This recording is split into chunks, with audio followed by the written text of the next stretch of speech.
Hi all, welcome to football arena. Neymar ജൂനിയറുടെ കാര്യത്തിൽ പലപ്പോഴും ഏറെ വിമർശനങ്ങൾ ഏൽക്കേണ്ടി വന്ന വ്യക്തിയാണ് ബ്രസീലിന്റെ പരിശീലകനായ കാർലോ ആഞ്ചലോട്ടി. നെയ്മറെ ബ്രസീലിന്റെ സ്ക്വാഡിൽ ഉൾപ്പെടുത്താൻ അദ്ദേഹം പലപ്പോഴും വിമുഖത കാണിച്ചിരുന്നു.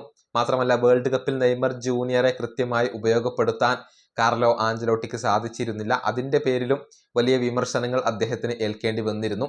പുതിയ അഭിമുഖത്തിൽ നെയ്മറെ കുറിച്ച് ആഞ്ചലോട്ടിയോട് ചോദിച്ചിരുന്നു.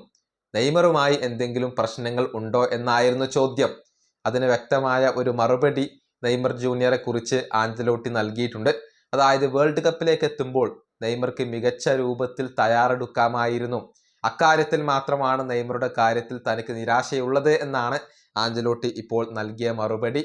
അദ്ദേഹത്തിന്റെ വാക്കുകൾ ഇങ്ങനെയാണ്: നെയ്മറുടെ കാര്യത്തിൽ എന്നെ അസ്വസ്ഥനാക്കിയ ഏക കാര്യം നെയ്മർക്ക് വേൾഡ് കപ്പിന് വേണ്ടി കൂടുതൽ മികച്ച രൂപത്തിൽ തയ്യാറെടുക്കാനും ട്രെയിനിങ് നടത്താനും സാധിക്കുമായിരുന്നു എന്നുള്ളതാണ്. അതായത്, 4ാമത്തെ മത്സരം ആയപ്പോഴാണ് നെയ്മർ ജൂനിയർ തൻ്റെ ഏറ്റവും മികച്ച ഫിസിക്കൽ കണ്ടീഷൻ കൈവരിച്ചത്. അത് ആദ്യത്തെ മത്സരത്തിലേക്ക് തന്നെ നെയ്മർ ജൂനിയർ കൈവരിക്കണമായിരുന്നു. അക്കാര്യത്തിൽ മാത്രമാണ് നെയ്മറുടെ കാര്യത്തിൽ എനിക്ക് നിരാശയുള്ളത്. അത് മാറ്റി നിർത്തിയാൽ നെയ്മറുടെ പെരുമാറ്റം മാതൃകാപരമായിരുന്നു. നല്ല രൂപത്തിൽ ട്രെയിനിങ് നടത്തിയിട്ടുണ്ട്. എല്ലാ സഹതാരങ്ങളെയും സഹായിച്ചിട്ടുണ്ട്. ട്രെയിനിങ്ങിൽ അദ്ദേഹം വളരെയധികം സീരിയസ് ആയിരുന്നു. പക്ഷെ അദ്ദേഹം പൂർണ്ണ ഫിസിക്കൽ കണ്ടീഷൻ കൈവരിച്ചത് വൈകിപ്പോയി. ഇതാണ് നെയ്മർ ജൂനിയറെ കുറിച്ച് ആഞ്ചലോട്ടി പറഞ്ഞിട്ടുള്ളത്.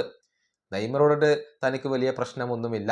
പക്ഷെ നെയ്മർ ജൂനിയർ വേൾഡ് കപ്പിലേക്ക് എത്തിയ രീതിയിൽ ആഞ്ചലോട്ടിക്ക് വലിയ നിരാശയുണ്ട്. പരിക്ക് നെയ്മറെ വേട്ടയാടിയത്, അതല്ലെങ്കിൽ നെയ്മർക്ക് വേൾഡ് കപ്പിൽ പൂർണ്ണ ഫിസിക്കൽ ഫിറ്റ്നസ് കൈവരിക്കാൻ കഴിയാത്തതിൽ വലിയ നിരാശയുണ്ട്. 4ാമത്തെ മത്സരം ആയപ്പോൾ മാത്രമാണ് നെയ്മർ ജൂനിയർ തൻ്റെ പൂർണ്ണ ഫിസിക്കൽ കണ്ടീഷനിലേക്ക് എത്തിയത്. അക്കാര്യത്തിൽ മാത്രമാണ് തനിക്ക് നെയ്മറോട് ഒരു നിരാശയുള്ളത്. അത് മാത്രമാണ് നെയ്മറുടെ കാര്യത്തിൽ തന്നെ അസ്വസ്ഥനാക്കിയ ഏക കാര്യം എന്നൊക്കെയാണ് കാർലോ ആഞ്ചലോട്ടി വ്യക്തമാക്കിയിട്ടുള്ളത്. ഏതായാലും നെയ്മർ ജൂനിയർ തൻ്റെ വിരമിക്കൽ പ്രഖ്യാപനം നടത്തി കഴിഞ്ഞു. ഇനി ബ്രസീലിയൻ ദേശീയ ടീമിന് വേണ്ടി കളിക്കാൻ നെയ്മർ ജൂനിയർ ഉണ്ടാവില്ല.